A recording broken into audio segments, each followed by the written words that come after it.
I'm fighting Gervonta Davis on Netflix. Let's go. People think that he could actually beat me, and people think he could outbox me, and he's so powerful and this and that. That's what makes it a good fight. November 14th, Netflix. Jake Paul versus Gervonta Tank Davis just went nuclear.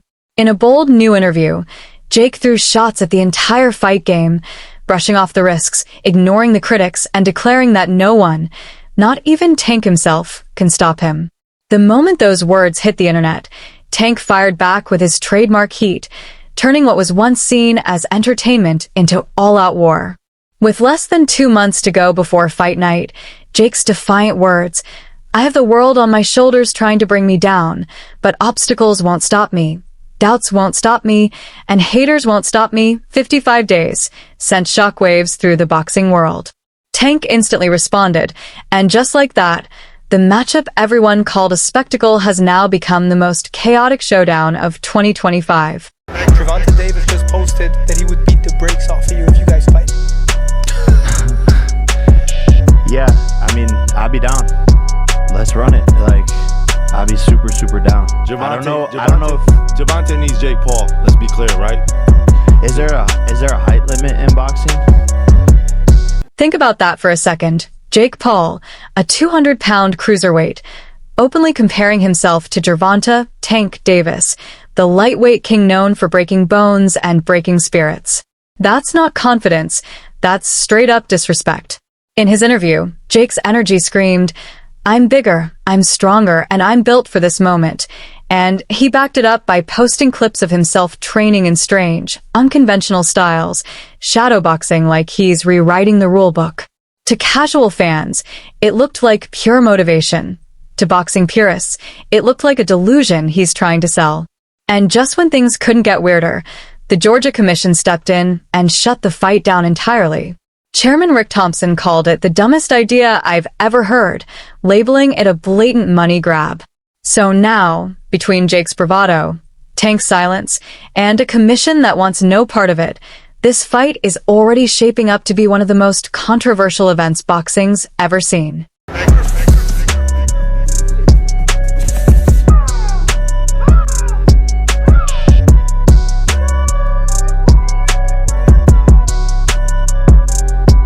That's how wild this matchup really is. Pure controversy from top to bottom. Jake Paul walks around at 200 pounds, while Gervonta Tank Davis is a natural 135. That's more than 60 pounds apart, nearly 5 stone of difference, which makes this fight borderline insane. The only way it's even happening is as an exhibition, meaning bigger gloves, no official records, and limited danger, at least on paper.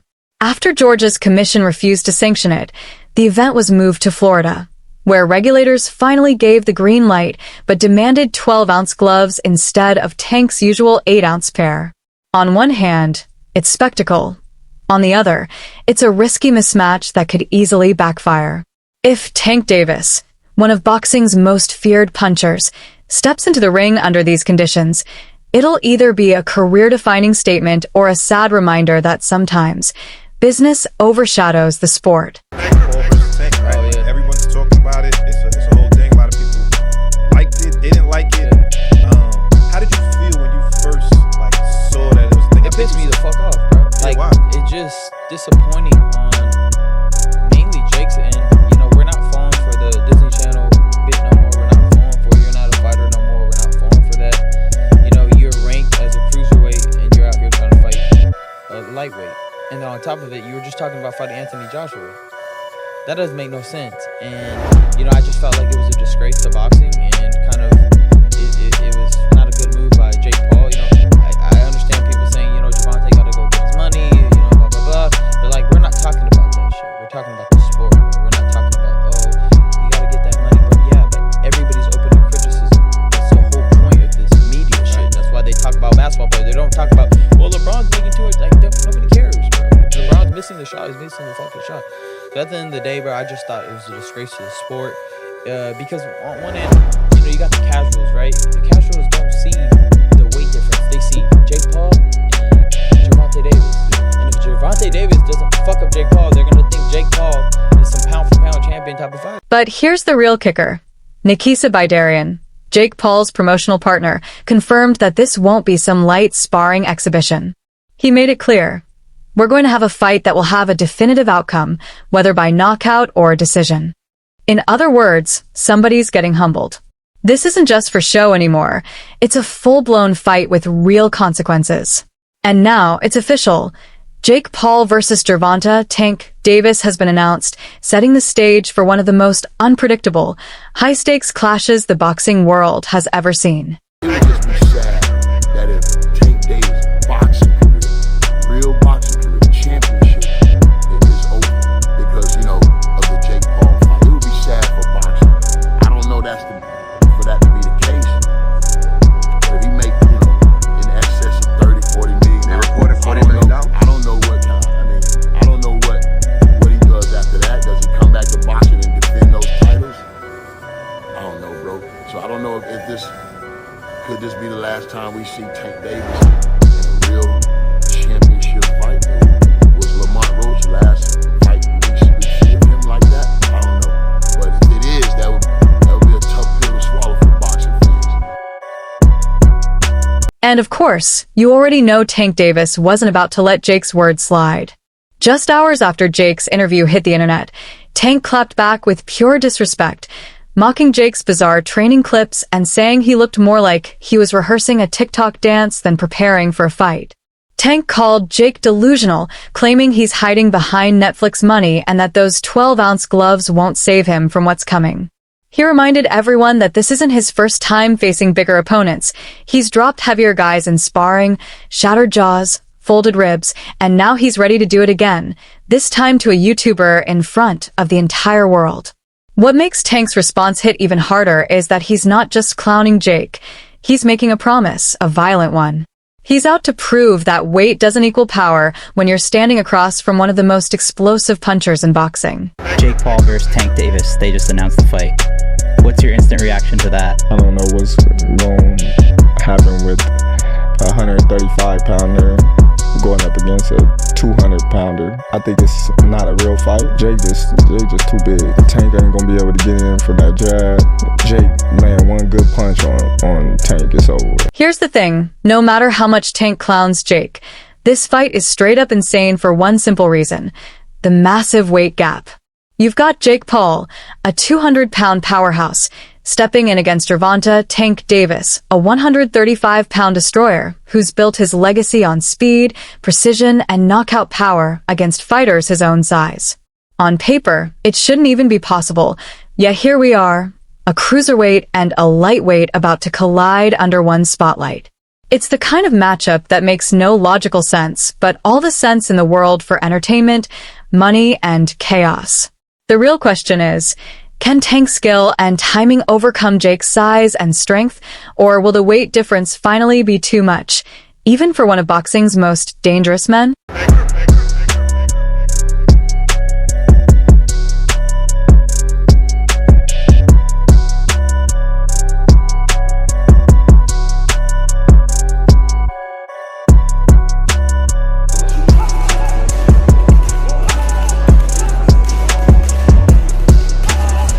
Jake Paul is walking around at cruiserweight, the same division that produced legends like Evander Holyfield, Alexander Usyk, and David Haye. He's used to trading heavy shots with opponents his own size, guys built to take and deliver real punishment. So how do you even begin to break down a fight between him and Gervonta Tank Davis, a natural lightweight who's spent his career dismantling fighters nearly 70 pounds lighter? It's a collision of extremes. Power versus precision, mass versus mastery. Jake's banking on brute force and reach, while Tank's relying on experience, timing, and that lethal counterpunching that's ended careers. On paper, it looks impossible, but in boxing, the impossible has a way of stealing the spotlight. Jake Paul saved him from that. Should he have fought Roach? Do you think he avoided him, ducked him, or anything like that? Just business decisions. I can't say, bro. It looks like it. It looks like he didn't want that. He didn't want to go back down that road.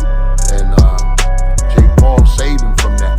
Jake Paul saved him from that, bro. He got out. You know what I mean? That's the one that's going viral, Chip. That's a good one. Jake Paul saved him. Gotcha. I mean, But that's the truth, it seems like. And Roach, hey, Roach came with it, bro.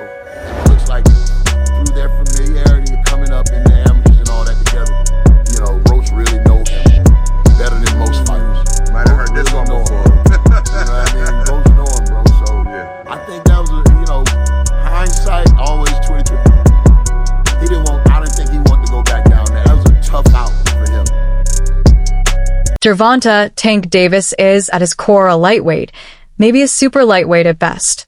His entire career has been built on blistering speed, razor-sharp timing, and that freakish ability to end fights with a single shot against opponents his own size. He's mastered the art of precision over power, striking with perfect accuracy rather than brute force. But stepping up against someone like Jake Paul, a natural cruiserweight, flips that entire equation.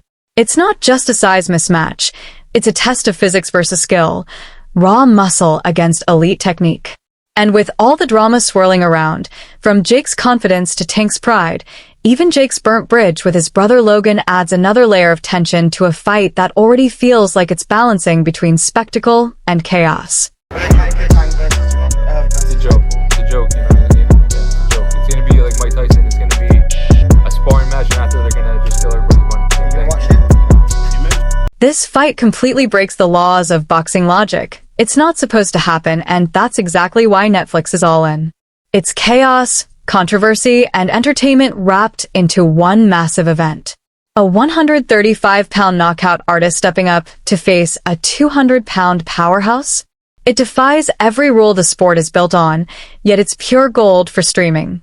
And to make it even crazier, Gervonta Davis's guarantee for this fight is rumored to be one of the biggest of his career, a payout so massive that even critics who called the matchup ridiculous are now watching closely. Because when business, pride, and power collide under the Netflix spotlight, the results are guaranteed to be explosive.